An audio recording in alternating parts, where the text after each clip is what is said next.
ಸುಖದೇವ್ ಥಾಪರ್.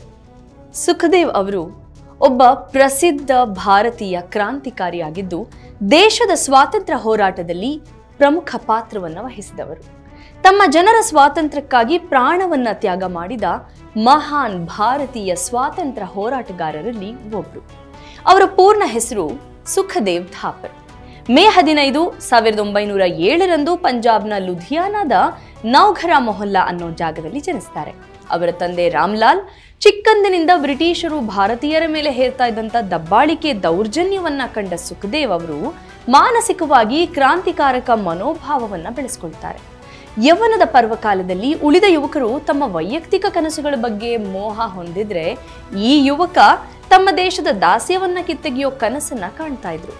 ಬ್ರಿಟಿಷರ ದುರಾಡಳಿತದ ಬಗ್ಗೆ ಹೋರಾಡೋದಕ್ಕೆ Sukhdev Hindustan Socialist Republican Association ನ ಸೇರ್ಕೊಳ್ತಾರೆ.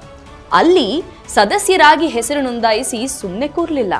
ಇಡೀ ಪಂಜಾಬ್ನಲ್ಲಿ ಮತ್ತೆ ಉತ್ತರ ಭಾರತದ ಹಲವು ಪ್ರದೇಶಗಳಲ್ಲಿ ಬಿರುಗಾಳಿ ತರ ಸಂಚರಿಸಿ ದೇಶಕ್ಕೆ ಹೋರಾಡಬಲ್ಲ ಯುವಜನರ ತಂಡವನ್ನ ಕಟ್ತಾರೆ. ಲಾಹೋರಿನ ನ್ಯಾಷನಲ್ ಕಾಲೇಜ್ಗೆ ಹೋಗಿ ಯುವಜನರಿಗೆ ದೇಶಕ್ಕಾಗಿ ಹೋರಾಡೋದಕ್ಕೆ ಕರೆನ ಕೊಡ್ತಾರೆ. ಭಾರತದ ಭವ್ಯ ಪರಂಪರೆಗಳ ಬಗ್ಗೆ ಯುವಜನರ ಮನಸ್ಸಿಗೆ ನಾಟುವಂತೆ ತಿಳುವಳಿಕೆಯನ್ನು ಕೂಡ ನೀಡುತ್ತಾರೆ.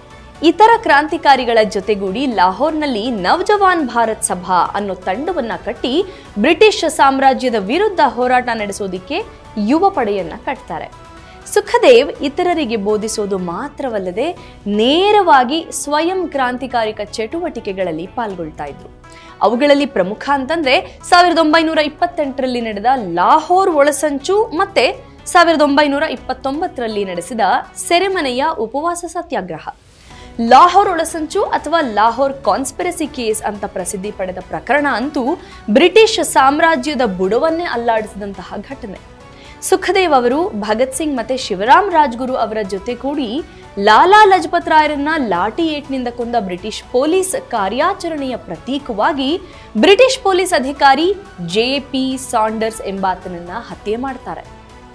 1929 ನವದೆಹಲಿಯ ಸೆಂಟ್ರಲ್ ಅಸೆಂಬ್ಲಿ ಹಾಲ್ನಲ್ಲಿ ಬಾಂಬ್ ಎಸೆದ ಘಟನೆಯಲ್ಲಿ ಈ ಮೂರುವರಿಗೂ ಬ್ರಿಟಿಷ್ ಆಡಳಿತ ಮರಣದಂಡನೆಯನ್ನು ವಿಧಿಸುತ್ತೆ.